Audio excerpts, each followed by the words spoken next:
The views and opinions expressed by the host and guests in this program do not necessarily reflect those of the company or its management. Viewer discretion is advised. Dahil mahalaga ang iyong boto, kaantabay mo ang RW 95.1 FM, CLTV 36 at Commission on Elections sa pagkilala sa mga nagnanais magsilbi sa ating bayan. Abangan at tutukan ang paglalahad. Lunes, Martes, Huwebes at Biyernes, alas 4 hanggang alas 5 ng hapon. Kaalaman patungkol sa nalalapit na eleksyon kasama ang Commission on Elections. Narito ang RW 95.1 FM sa paggabay sa inyo sa pagbusisi ng mga kandidato at pagbigay ng wastong kaalaman para sa kinabukasan ng bayan. Ako po si DJ Alex at ito ang Paglalahad 2025. Samahan niyo kami sa loob ng isang oras ng makabuluhang talakayan.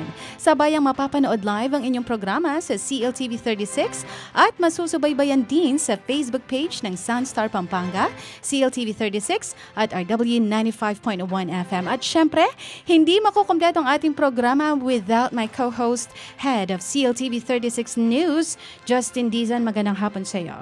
Magandang hapon, Alex, at good afternoon po sa lahat ng mga taga-tangkilik ng ating programa. Siyempre sa mga nanonood po sa CLTV 36 at sa Facebook page ng Sunstar Pampanga. Ito po si Justin Dizon ng CLTV 36. Nalalapit na ho yung araw ng halalan at kaya po napakagandang oportunidad nito mga kabalen upang tayo ho ay makinig dito ho sa mga plano, inihahaing proyekto, plataforma dito ho ang ating mga panauhin. At kaya makibahagi ho kayo hanggang alas 5 dito ho sa ating programang Ang Paglalahad. That's right. And of course, we're urging you to join us as well. Kung may mga katanungan po kayo o mga concerns, mga gustong linawin patungkol sa eleksyon, maaari po namin kayong matulungan. You may send your messages sa aming smart line 0919-264-4439. You can also leave your comments on our Facebook Live. Samantala, bago natin ipakilala ang ating panauhin ngayong hapon, narito ang mga balita sa oras na ito. Ang Paglalahad sa RW 95.1 FM. Nanguna si re-electionist Senator Christopher Bongo at si Axis Party List Representative Erwin Tulfo sa listahan ng top Senate bets batay sa Pulse Asia Survey na isinagawa noong February 2026, 2025. Ayon sa Pulse Asia, 13 sa 64 senatorial candidates ang may statistical chance of winning kung idinaos ang halalan noong nakaraang buwan. Nanguna si Go na may 58.1% voter preference habang nakakuha ng 56.5% si Tulfo na siyang rank 2. Karamihan sa mga nangungunang kandidato ay kasalukuyan o dating mambabatas at tumatakbo sa ilalim ng Administrasyong Alyansa para sa Bagong Pilipinas. Kabilang sina Vicente Soto III, 49%, Ramon Revilla Jr., 46.1%, Ronald De La Rosa, 44.3%, Willie Revillame, 42.3%, Ben Tulfo, 40.7%, Manny Pacquiao, 39.9%, Manuel Lapid, 39.4%, Abby Binay, 37.6%, Pia Cayetano, 37.5%, Camille Villar, 36.6%, at Panfilo Lacson, 35.8%.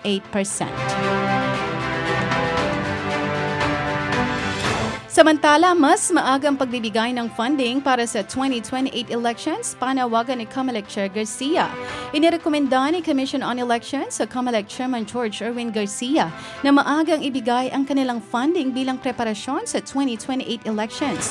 Ayon kay Garcia, iminungkahi niya ang plano sa Commission and Bank. Magiging research and development year umano ang taong 2026 habang preliminary at preparatory period naman para sa 2028 national and local elections ang year 2027. Hinihintay rin ni Garcia ang agreement ng iba pang commissioner. Ayon pa sa COMELEC Chair, kadalasang natatanggap ng kanilang ahensya ang budget isang taon bago ang eleksyon kaya limitado ang kanilang oras. Panawagan niya rin sa Department of Budget and Management o DBM at Congress na payagan ang kanilang request. Samantala sa iba pang balita, LGUs pinayagan ng COMELEC na magbenta ng NFA rice kahit papalapit ang eleksyon. Pinapayagan ng Commission on Elections o COMELEC ang mga local government units o LGUs na ipagpatuloy ang ginagawang pagbebenta ng bigas mula sa National Food Authority o NFA sa ilalim ng deklarasyon ng Food Security Emergency. Batay ito sa naging kumpirmasyon ng Department of Agriculture nitong Miyerkules, March 12, kung saan sinabi raw ng komisyon na hindi umano ito matatawag bilang isang social services. Ayon kay DA spokesperson Assistant Secretary Arnel de Mesa, nagtakda ang COMELEC ng ilang kondisyon sa pagbebenta ng NFA rice, kabilang na ang pagbabawal sa mga LGU na ipamahagi ito ng libre sa kanilang nasasakupan. Nilinaw rin ng COMELEC na kung ang gagamitin ng LGUs ang NFA rice bilang subsidiya o ayuda, kailangan umano nilang kumuha ng exemption mula sa umiiral na spending ban para sa social welfare programs alinsunod sa COMELEC Resolution number 11060. Ang public spending ban ng Komisyon para sa Social Welfare Projects at Services ay magiging epektibo sa pagsisimula ng kick-off campaign ng mga local candidates sa March 28 na tatagal hanggang May 11, isang araw bago ang mismong election sa May 12. Tiniyak naman ni COMELEC Chairperson George Erwin Garcia na hindi nito maaapektuhan ang mahalagang serbisyo ng gobyerno habang sinusunod ang batas. Pinayuhan din niya ang mga lokal na pamahalaan na tiyaking walang halong pamumulitika sa implementasyon ng programa. Dagdag pa ng COMELEC, kailangan kumuha ng pahintulot ang mga LGU para sa pagbili ng NFA rice, alinsunod na rin sa umiiral na Omnibus Election Code. At yan po mga balita sa oras na ito. Abangan mamaya ang iba pang mga balita sa CLTV 36 News. Sa ating pagbabalik, makakasama natin live dito sa studio ang mayoral aspirant mula sa Candaba, Pampanga, Mr. Rusty Sibug at ang kanyang Team Magandang Candaba. Ano nga ba ang kanilang plano? Bakit sila ang dapat iboto? Alamin nating lahat yan sa ating pagbabalik, kaya manatiling nakatutok dito sa RW 95.1 FM. Ito ang Paglalahad 2025. Boto mo, kinabukasan mo. Philippine Standard Time, 8 minutes past 4 o'clock.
Philippine Standard Time, 10 minutes past 4 o'clock. Ito po ang Paglalahad 2025. Ako pong inyong lingkod na si DJ Alex. Kasama pa rin natin si Justin Dizan. Justin. Yes, mga kabalen, mga viewers ho, no, ngayong hapon napaka-special nitong ating episode, ano. Pero bagong lahat, gusto ko munang sabihin, ito hong programa ang paglalahad, ano, itong ginagawa natin. Ito ho'y syempre gusto nating makilala, ma-interview itong mga aplikante natin sa iba't ibang posisyon sa gobyerno. Kaya nagpapasalamat tayo, kagaya ho ng panauhin natin ngayon, isang tawag lang umoo. Para ho sa gayon, syempre, saan ho kayo nakakita na aplikante na hindi uma-attend ng job interview, di ba, Alex? Kaya importante ho ito at syempre, hindi lang siya mag-isang dumating, ano. Kasama ho niya yung team niya at ngayon gusto kong ipakilala sa inyo, ang bisita ho natin ngayon si Vice Mayor Restituto Sibug ng Candaba, Pampanga. At siya po ay tumatakbo bilang alkalde sa darating hong May 12, 2025, sa ilalim ho ng Partidong Aksyon Demokratiko. Kanya pong ipinamalas ang pamumunong may malasakit, integridad at pananaw para sa isang hinaharap kung saan ang kanilang pangako, walang maiiwan na Candabenyo. At welcome ho natin sa ating programa, Vice Mayor Sibug. Magandang hapon po. Good afternoon po at sa lahat po ng nanonood sa CLTV, sa 95.1 FM, DJ Alex at sa lahat po ng bumubuo, Sir Justin, sa CLTV. Magandang hapon po. Yes. Magandang Candaba. Vice, good afternoon po sa inyo. It's nice to have you here. Okay, bago po natin tanungin si Vice sa kanyang mga plataforma at sagutin ang ilang mga issues, kilalanin muna natin si Vice. Vice, taga-Candaba po ba talaga kayo? Yes po, ako po ay pinanganak sa Barangay Paralaya. Ang aking pong ina ay si Sonia Sarmiento. Dila Peña Sarmiento at ang tatay ko po ay si Celestino Muldong Sibug po ng Barangay San Agustin. Ilan po kayo magkakapatid? 5 po kami. Ako po ay pang-apat. Pang-apat. Lahat po ba kaya ay nakapagtapos? Bali, yung 3 po. Okay. At kayo po, ano po ang inyong... Ako po ay isang mechanical engineer, professional mechanical engineer, ASEAN engineer, Wow. masteral po at PhD graduate po ako sa Development Administration. Wow. Pin-practice niyo po ba ito? Hindi po. Sayang naman. Okay, so agad po ba kayong nagtrabaho pagkatapos na gumraduate po kayo? Opo, bali po nung pag-graduate ko po, nag-apply po ako sa EEI. So, naka 8 months po ako. And fortunately, nagpunta po ng Saudi. From SK po ako noon nung 1996 till 2002. Pero dahil po na-extend po kami ng 3 years, I decided to go abroad na lang po kasi sobrang haba na. May anak na po ako na 2 noon. So, pumunta na po ako ng Saudi from 2000 till 2022. Fortunately po, nanalo po tayo ng bagong bayani kay President Duterte at Model of W family noong 2019. So, kinausap po ko at na tumakbo na Vice Mayor noong 2022. So, nag-file po ako ng candidacy, bumalik ako ng Saudi, bumalik po ako ng December, nag-campaign kami. Fortunately, sa awa ng Panginoon, nanalo po tayo. So, that is the time na umuwi po ako ng Pilipinas. So, napakahaba po ng panahon na nawala po tayo. But nang bumalik po tayo, binigyan po tayo ng pagkakataon ng Panginoon na maging Vice Mayor ng Candaba. Vice, when you were away sa Candaba, paano ka namulat sa Candaba? And then, pagbalik mo, ano yung nakita mo na gusto kong maging politiko, gusto kong pumasok sa serbisyo publiko, mayroong gusto kong gawin. Ano yung nagtulak sa'yo? Actually po, nung SK chairman ako, sabi ko nga po, at that time, napakagandang mamulitika. Makita mo yung mayor, ang kinakausap, pinupuntan sa bahay, at sila yung kinakausap para maging mayor. Pero yung nangarap po ako maging mayor ng bayan ng Candaba. It is my dream. Kaya po nung nandun ako sa abroad, sige lang po ang tulong, may mga tuli mission po kami, dental mission, mga scholarship, yung mga school bags, kasi nung bata po ako wala akong bag. So ginawa ko po yun, na napakarami po namin, more than 7,000 students po yung nabigyan po namin, kasama ko po yung pamilya ko. So, nung pag bumabalik po ako galing ng bakasyon, sabi ko, bakit ang bayan namin until today, napakabagal po ng progreso. Pero we are in the middle of Central Luzon. Imagine, sa San Miguel, Bulacan, nandito sa amin, sa Baliwag, Bulacan, San Rafael, Gapan, di ba? Nakapaikot kami, kung tutuusin kami nga yung center. Pero until today, mabagal po yung progreso. So, just because maybe leadership, walang mainang bayan, walang mainang bansa. Like Lee Kuan Yew of Singapore. Minulat niya yung tao, visionary siya, gumawa siya ng napakagandang plano, at yun po sana yung gusto kong gawin, being mayor kung ako po yung mapagbigyan.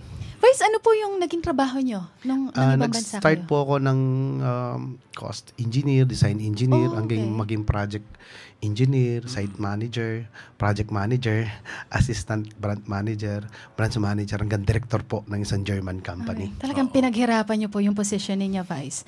Okay. Naging madali po ba ang bansa para sa inyo? Nung mga panahon po yan, noong 2000, napakahirap kasi yung communication Oo. lang. Naranasan ko po yung Voice tape ba? Voice Oo. tape, voice tape po. Voice Voice tape. Wala pang messenger. Wala pang Wala pa. Messenger, oo. Gitara, Friendster. Nung nag-start po yung Friendster, di ko makalimutan. Tapos, nagre-record ka ng mag-gitara ka, Yes. magsusulat ka. Hanggang ngayon, may mga files pa po ako noon. DJ Alex. At musikero din si Vice. Opo.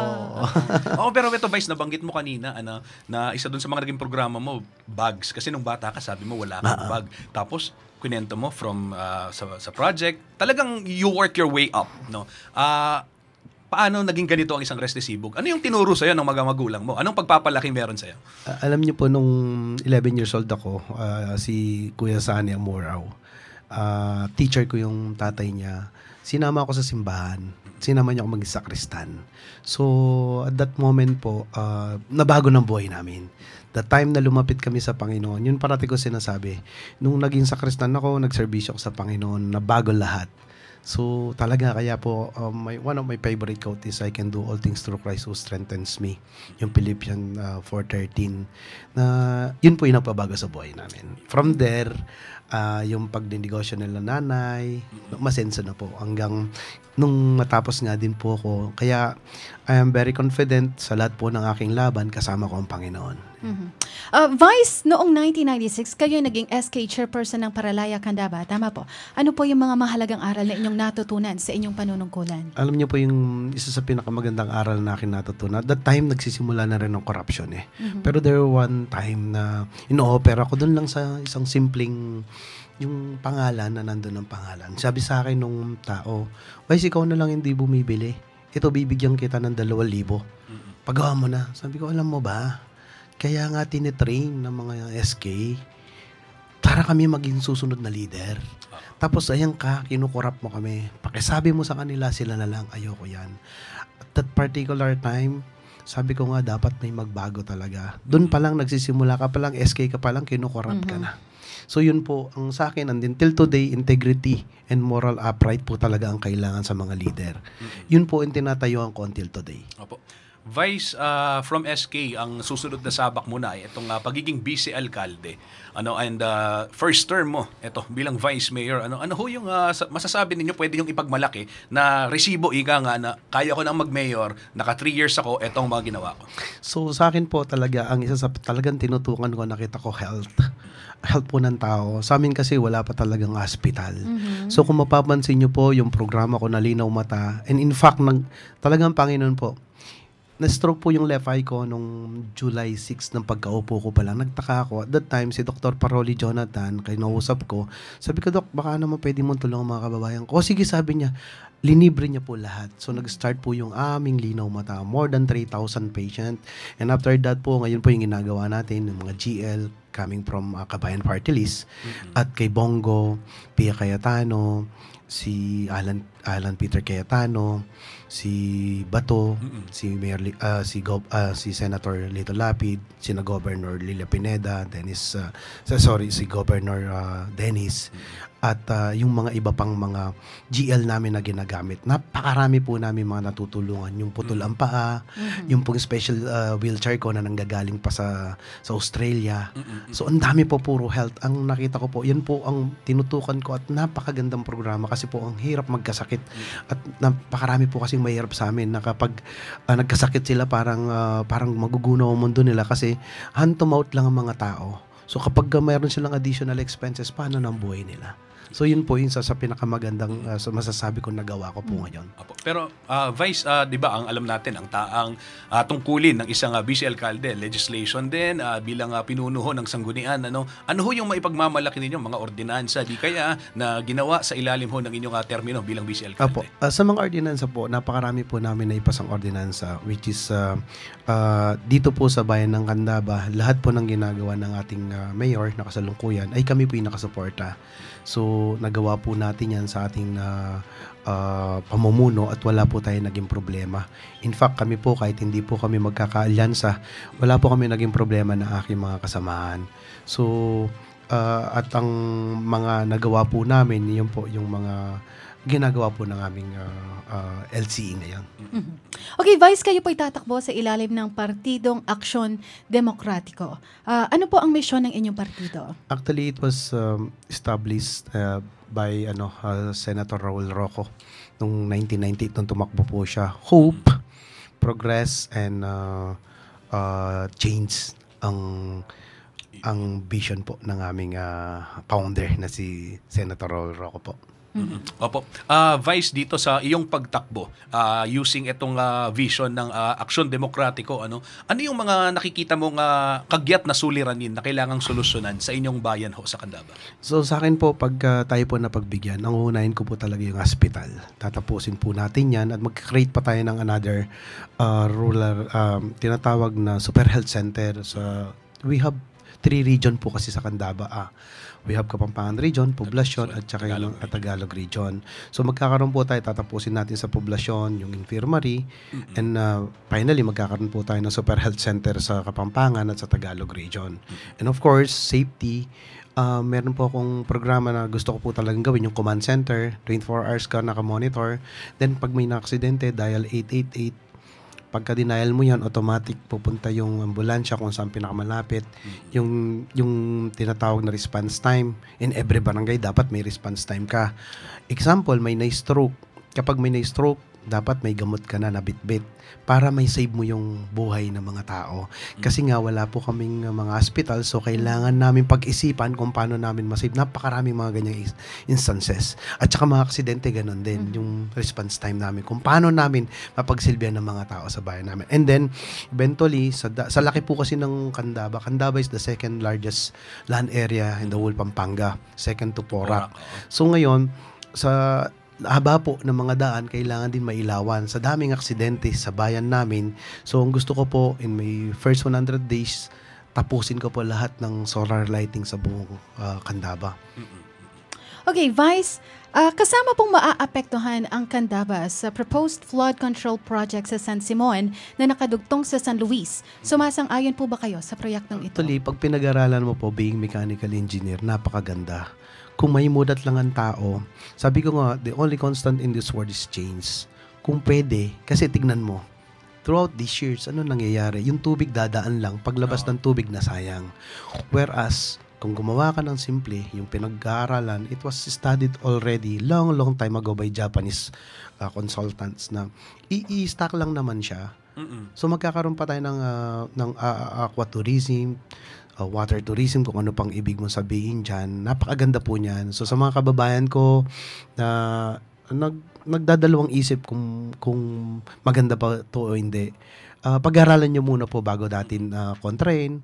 Pag-aralan po na maayos. At hindi ito ipapatupad ng kung sino man ang ating presidente o kung sino man mga congressman o senator kung hindi po pabor sa karamihan. So sa akin po, kung ito'y pinag-aralan at talagang tinuunan ng pansin, milyon-milyon po ang ginastos para lang pag-aralan yan. So sa akin po, agree ako dahil the only constant in this world is change. Kaya subukan po natin at malay nyo po yung mga susunod na generasyon, maganda po may dulot nito. Sundutan ko lang kasi Vice, na interview ka namin last time tungkol dito sa water impounding area na na-propose ni PBBM. I'm not sure kung parehas na ba to, ano na ba yung inabot, kasi nung time na yun wala pang location eh. 'Di ba nung 2023 nagkaroon ng sobrang baha sa NLEX, nagkaroon ng dahil sa tubig, nag-traffic, tapos dumating si PBBM, tumutol si Representative York Bondok ng 4th District at that time nakausap ka namin, sinabi yet to identify pa. Ngayon ho, ito na ho ba yun yung sinasabi natin o iba pa to, no? Actually wala pa rin po until today. Nung I think 5 months ago si Sir Paulo G nagpunta sa amin. So nagkakaroon po siya ng research para nga po gamitin nila kung paano nila may develop itong design. Siguro naghanap po sila ng half hill down to sa pinalowland para po makuha po nila kung saan talaga nila ipapwesto yung tinatawag nilang water impounding. But until today, wala pa po sila yatang na-identify. I don't know yet po. Vice, paano mo kukumbinsihin yung mga maapektuhan? For example, there are some residents who will be losing their homes, some might have their mga land yung mga land areas nila maapektuhan din, baka yung taniman ganito. Ano yung sasabihin niyo? This is my only opinion po, no. Kung mangyayari man yan ng gobyerno, parati naman may zonal value yung kung bibili niya lupa mo. Maybe they will be like public hearing, public consultation bago po nila gawin yan. Magkano ba yung lupa kung bibili nila? Pwede ba sila dyan kung halimbawa maging water impounding? Baka sila rin na maging benefit. So mahabang proseso, pero subukan po natin kasi napakaganda. Kasi sa Amerika, sa ibang bansa, tuloy-tuloy po ang kanilang pagtatanim kasi may tubig sila. Sa hirap po ng tubig ngayon kasi dadaan nga lang siya. Pagdaan niya, tapon lang. Sayang po ang binibigay ng kalikasan na hindi na magagamit natin. Dahil nga po kulang po tayo sa technology. And we are already in the fast-changing world. Kailangan din natin talaga maka-abreast. Kailangan natin makasabay dahil po kailangan natin ng mga leader na bago na may kakayaan dito sa bagong mundo. Okay. Vice, meron pong na-raise na concern tungkol sa naging proyekto ninyo sa Holy Cross. Ang sabi po nila ay hinikayat niyo raw po ang mga estudyante na mag-enroll at pinangakuan na kumbaga magbibigay po kayo ng financial support. But then eventually, hindi raw po na-approve ang budget niyo dito, which led to other students na i-discontinue yung kanilang pag-aaral. Gaano po ito katotoo? Yung TES na yan, it was started 2018. Hindi pa po ako Vice Mayor. Yung kaibigan ko po si Kapitan Beng Flores po ng Kalinan. Tumutulong po kami. Napakarami na po nag-graduate dyan. And dumating po, nanalo po si BBM. Unfortunately, natanggal po yung kanilang subsidy. Yung tertiary education scholar. So, marami pong gumraduate. Unfortunately, binawasan. Binalik na po. Pero, third year, fourth year lang, 10,000 na lang. Yes. So, anong nangyari po, syempre, bilang Vice Mayor, ano naman po ang kakayaan ko, national issues. Humingi po kami ng sorry sa kanila. Kami, it's an good faith lang po. Halimbawa, ikaw, kailangan mo, wala kang schools, dito ka. In fact, sa Santa Ana lang yon, tinulungan po namin sila kasi nga hindi pwedeng taga-Candaba. So, kaya ginagamit namin yung kapitan ng kaibigan ko para lang makapag-aral sila. Unfortunately, nangyari po yon. Pero nakatulong naman kami through Kabayan Party List dahil nangingi po talaga ako ng fondo, nabigyan namin yung iba, tig 10,000 lang na ayuda para sa kanila. At ginamit lang po ng Kabayan Party List noon ay parang tupad. Pinadaan lang din doon para may tulungan. Pero yun nga po, ako ay parati pong umingi ng paumanhin sa mga magulang na naapektuhan nito na hindi po kontrolado ni Vice Mayor Resi Sibug yung nangyari sa TES na yan. Na sino po bang ayaw? Kaya nga po ako tumulong on that particular time dahil libre. Nung natanggal, ano po ba ang kasalanan ko na siguro po kung may kasalanan naman yan, Department of CHED. Kasi sila yung nagtanggal. Nung panahon ni PRD, ni Duterte, napakaganda po. Napakarami na pag-graduate. In fact, nagtatrabaho na yung iba. Yun po. So bilang magiging alkalde, kung kayo po ipapala rin, paano ho ninyo naiisip tulungan yung mga Candabenyo pagdating ho sa usapin ng edukasyon? Opo, actually doon po sa Vision 2034 ko, meron po akong bagong itatayo na Candaba Community College sa Bahay Pare. Kung saan, napakalaki po ng area na yung parang poblasyon din yun. Meron na po akong pakipag-usap sa Baliwag Polytechnic na tutulungan niya po kung paano ma-establish yung Candaba Community College. At the same time, nakausap ko na rin po ang Pampanga State Agricultural University, Pisao, si Dr. Anita David po na Santos ata. I forgot it. Na magtatayo po ng extension school naman ng Pisao sa Lapungan. So yun po yung isang napakagandang programa ko po na Vision 2034 na gusto ko po magkaroon. Meron na po kami DABSO sa poblasyon. We will create another school college, Candaba Community in Bahay Pare, and another school, Pisao, in Kapampangan region. You know why? Because Candaba is the biggest farming industry in the whole Pampanga.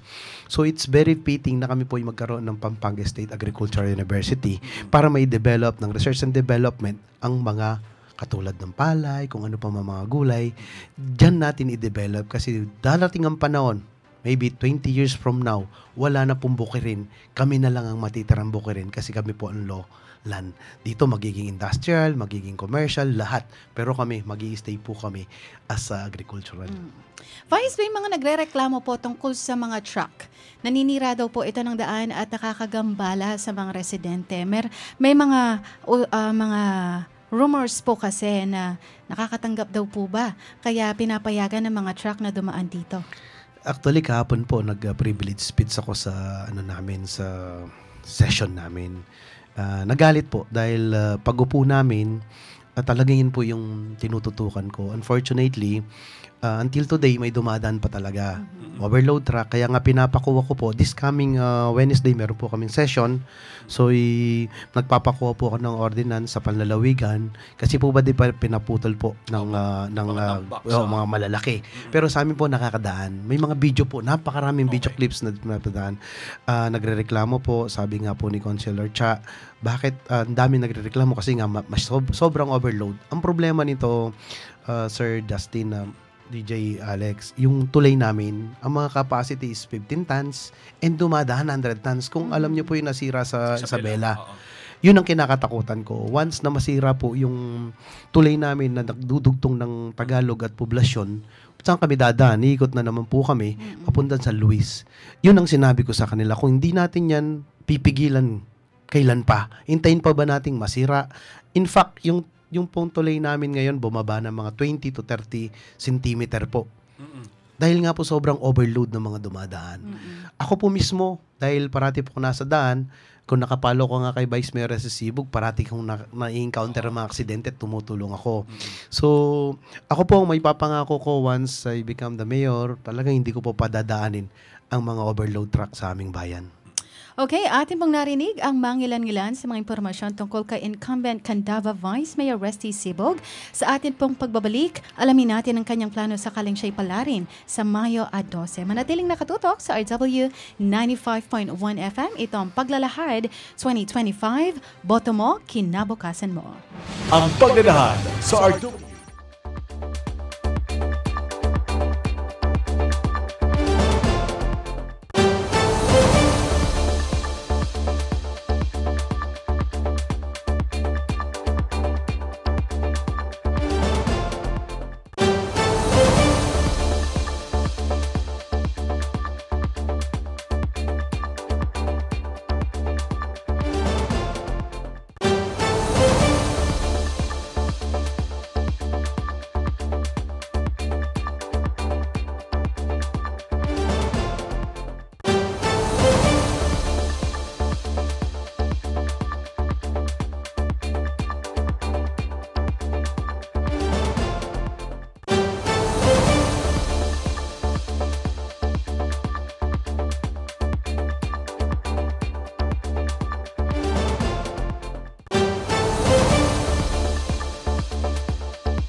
Philippine Standard Time is exactly 4:34. Kayo'y nakatutok pa rin sa ating programa ang Paglalahad 2025. Dito lamang sa RW 95.1 FM, hatid sa inyo ng COMELEC. Ito pa rin ang ating bisita kasama dito sa studio, si Vice Mayor Resty Sibog.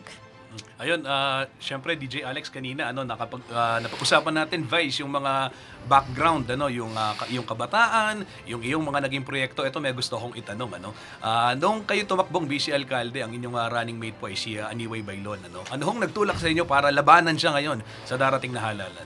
Actually, nung naging vice mayor na ako, ang parati ko kasi naririnig sa kanila kapag may lumaban na matino na sa bayan ng Candaba, hindi na po sila tatakbo. So eventually, tatanim sa aking isipan habang papalapit ang election, Umingi naman po kami sana ng meeting. And in fact, at ang gagawin ko po sana ng Vice Mayor, si Rain Bailon, yung councilor ngayon. Pero hindi po natuloy yon hanggang, kasi nagdidesisyon po kasi sila, parang mga 1 week before the filing of candidacy, ganun na po sila magdesisyon. So parang nabitin po kami, kaya kung mapapansin nyo, 4 na lang din po ang councilor ko.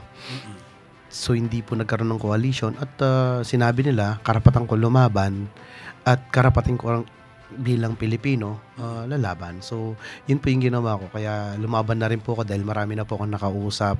At syempre yung plano ko po, ang laban na to, hindi naman sa sarili ko, kundi sa bayan na to. At ang mga kababayan ko, alam naman po nila kung ano yung plano ko sa bayan na to. Okay, maaari niyo po bang ibahagi sa amin etong na-mention nyo kanina, yung programa po ninyong pangkalusugan na Oplan Linaw Mata? Opo, yun po yung nagsimula nung na-stroke po yung eye ko.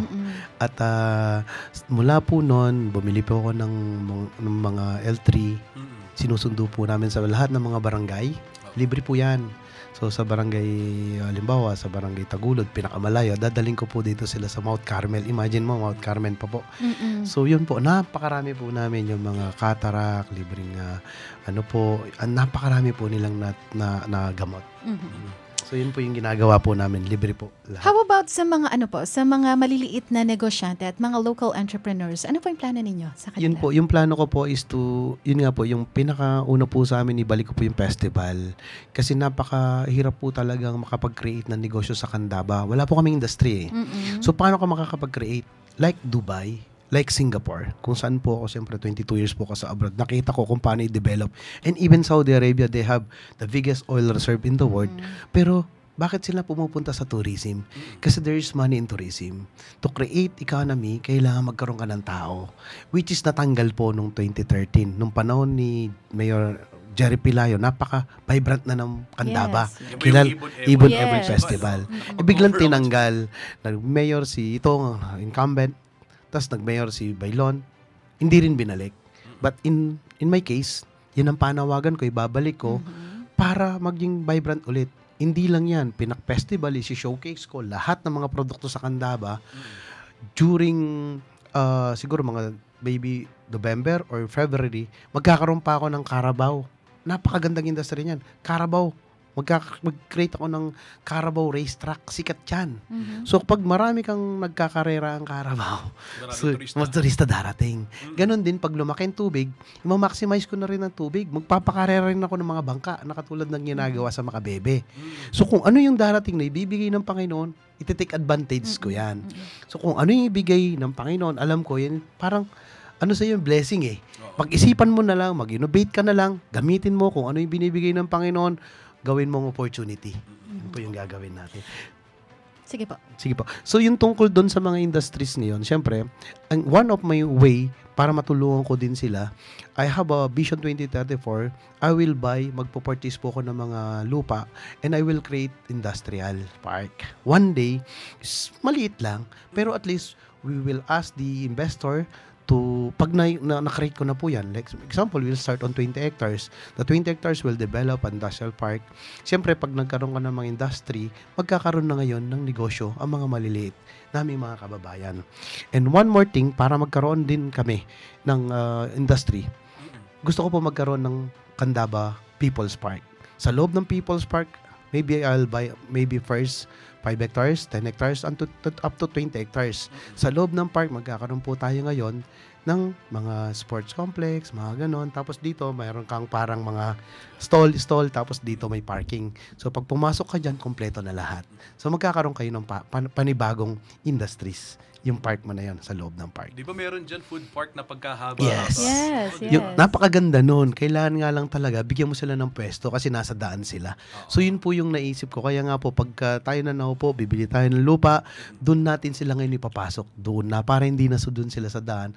May mga parking kasi nagpa-park lang din sila sa gilid. So yun po yung ipapasok ko ngayon, yung food park doon.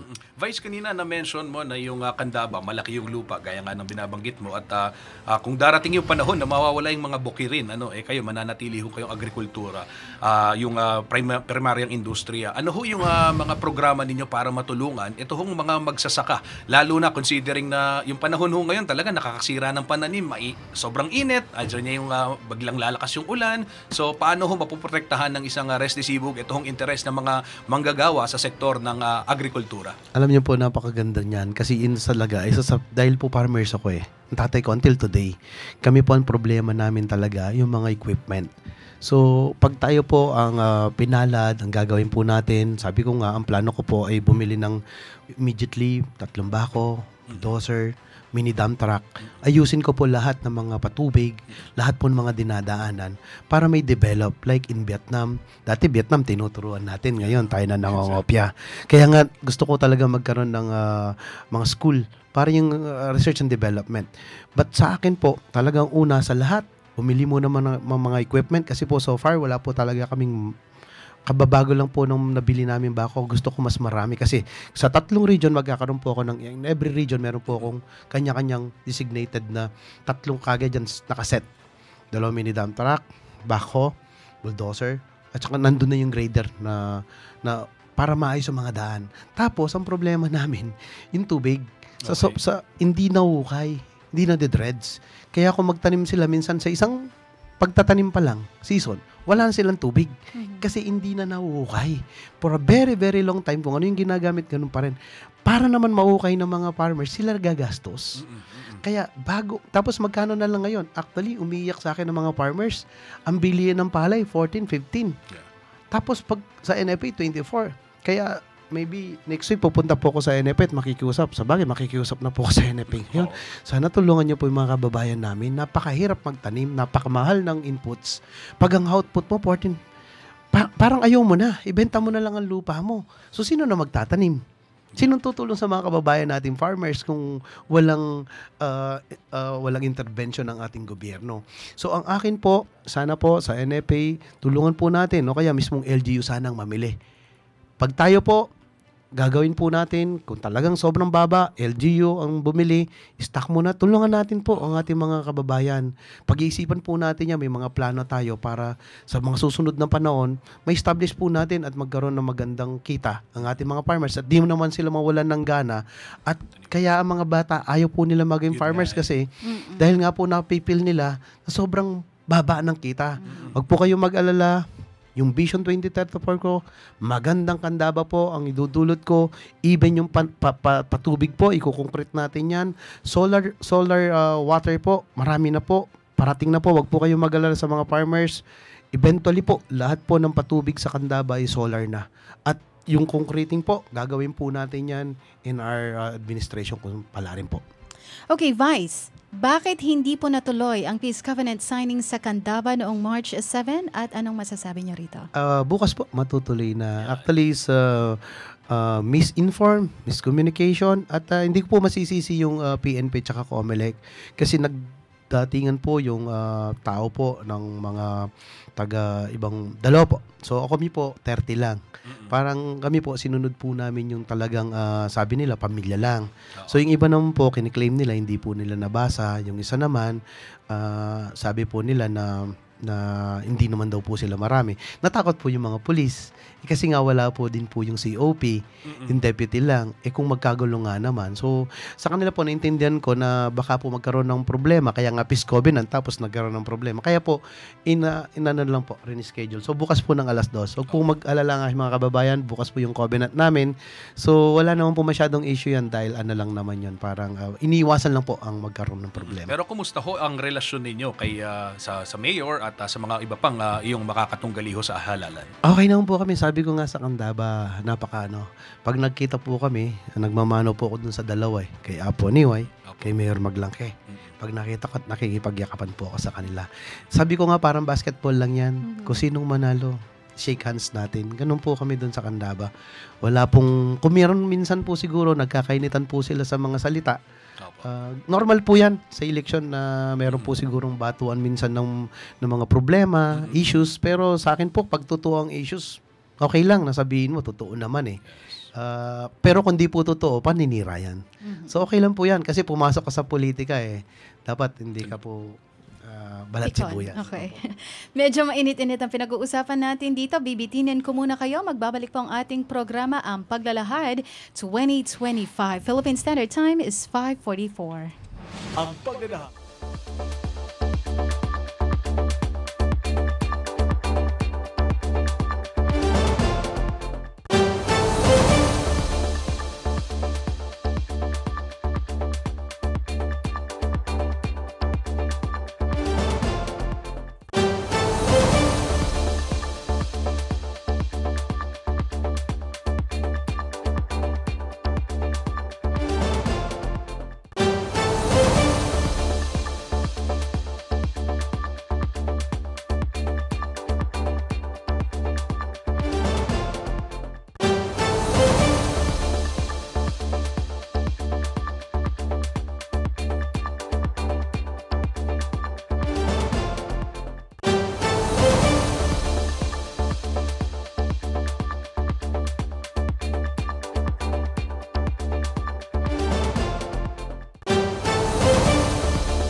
Philippine Standard Time is exactly 4:46. Nagbabalik po ang ating programa, ang Paglalahad 2025. Ito po si Alex, kasama pa rin natin si Justin Dizon ng CLTV 36. Ang bilis ng oras, ang Oo dami ko nga. pang gustong itanong. Pero si Vice Mayor, talagang handang-handa Oo po, nga. in fairness. Ito Vice, may gusto akong tanong sa'yo. Trending kasi ngayon usong-uso, syempre alam naman ho natin yung pagkaka-aresto ng dating presidente. Usapin, maraming nagsasabi, ginawa niya yun para pigilan ang paglaganap ng droga. Yung iba naman sinasabi. Pero ito, nananatiling problema yung droga sa ating mga komunidad. Ano ho yung nakikita ninyong magiging pwedeng gawing proyekto ng isang restisibog kung kayo po ay maupo sa bayan ng Candaba para makontrol din yung itong ganitong klaseng problema? Ginagawa po ng aming bayan ngayon, meron po kaming rehabilitation. Rehabilitate kasi sakit po kasi ang drugs eh. So kailangan ting gamutin. Ngayon, yung mga puser naman, kung talaga mahuli, kulong po talaga sila.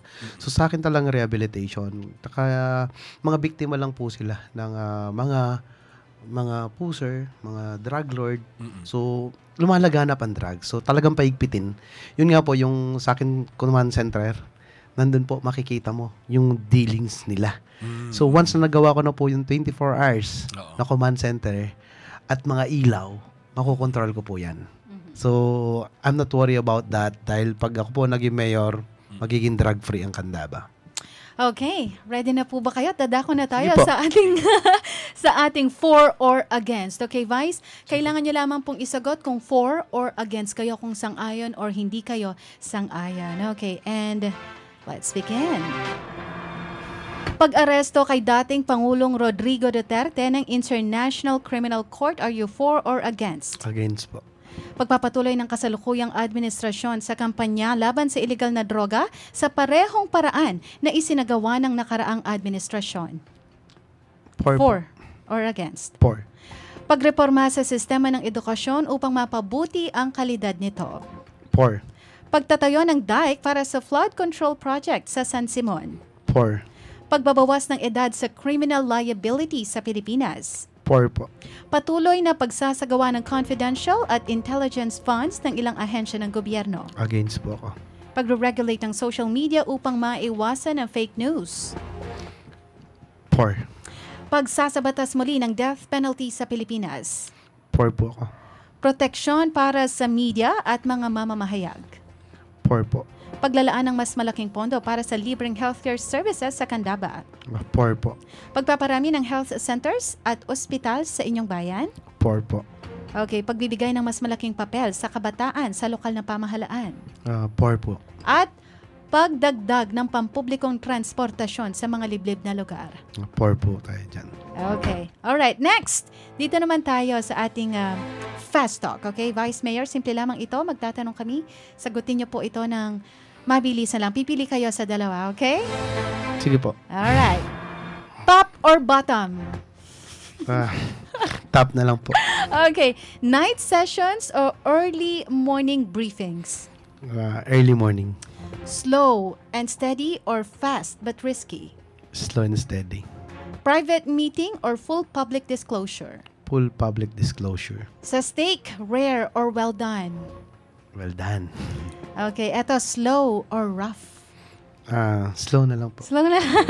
Spicy or sweet? Sweet na lang po. Sweet po ako. Ayan, dalagang Pilipina o liberated?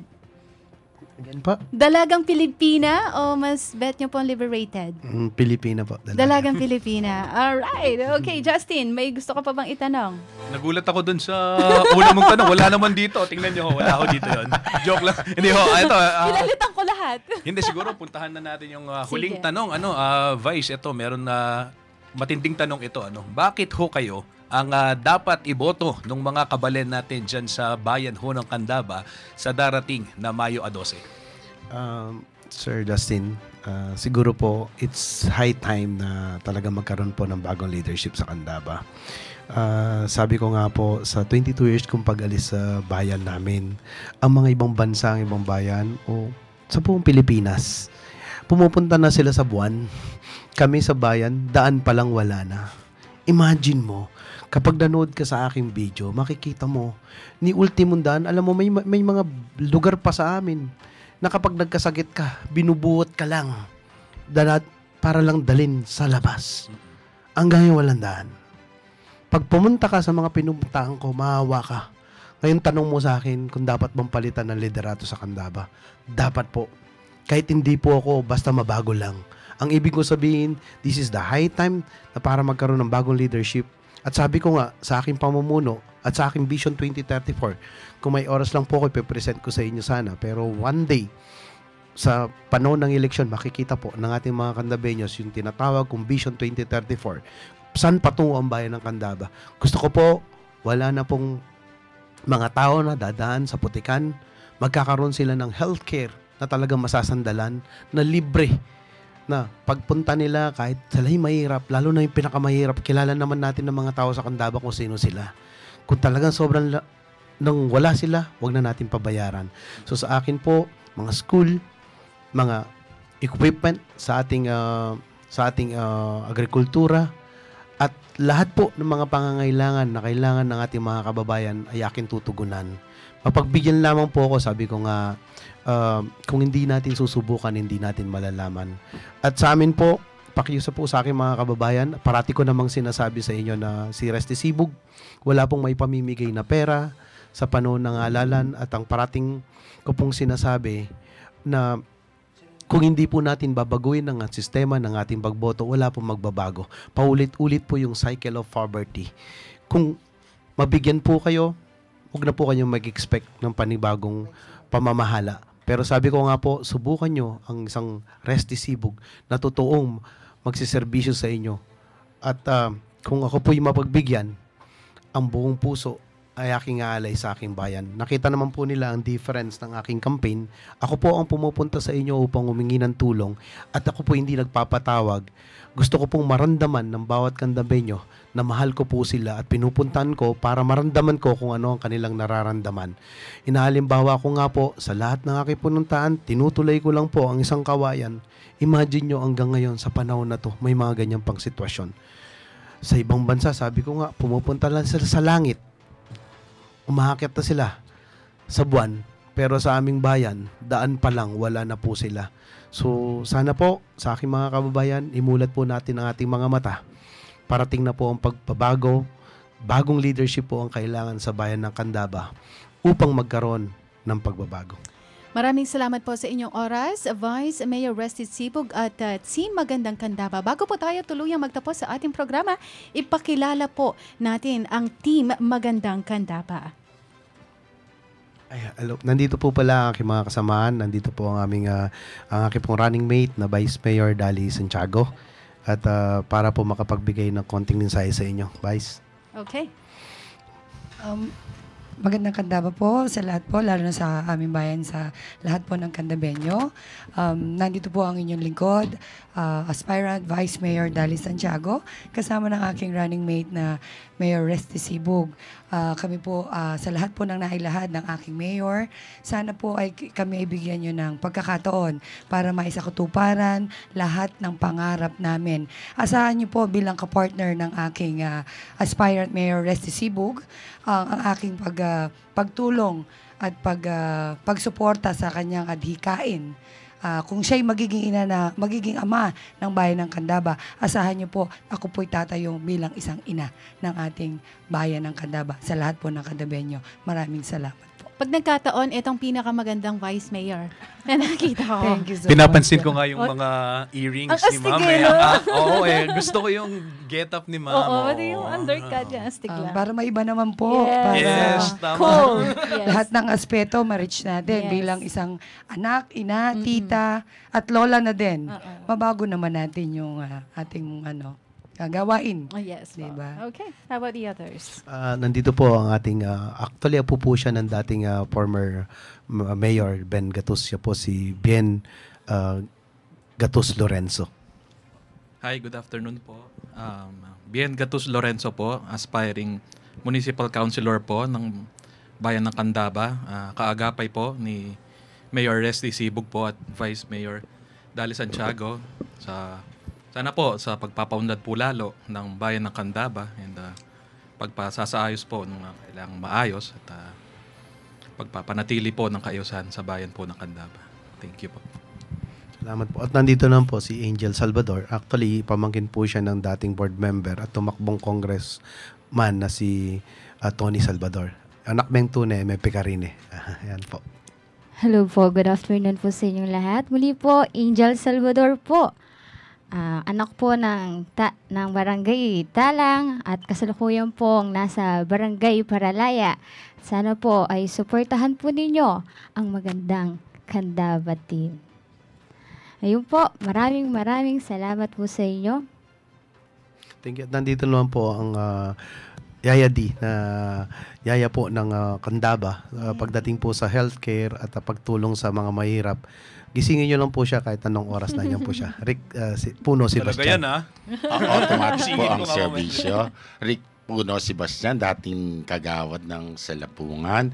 At dati na rin pong yung ating simulain na ating gustong ipagpatuloy tungkol nga po sa kalusugan. Walang malusog na mamamayan kung walang malusog na komunidad kung walang malusog na mamamayan. Kaya isusulong po natin yung programa po ng ating Vice Mayor po ngayon at aspiring Mayor Esty Sibug at yung kanyang transparency at saka good governance. Yun ang gustong-gusto ko po talaga na ma-achieve ng ating bayan ng Candaba kasama ng ating Vice Mayor Dolly Santiago. Ang inyo pong magiging lingkod, 2x2, sabi ko nga po, 2x2, 22 ang numero sa balota. Rick Sebastian po ang Yaya D.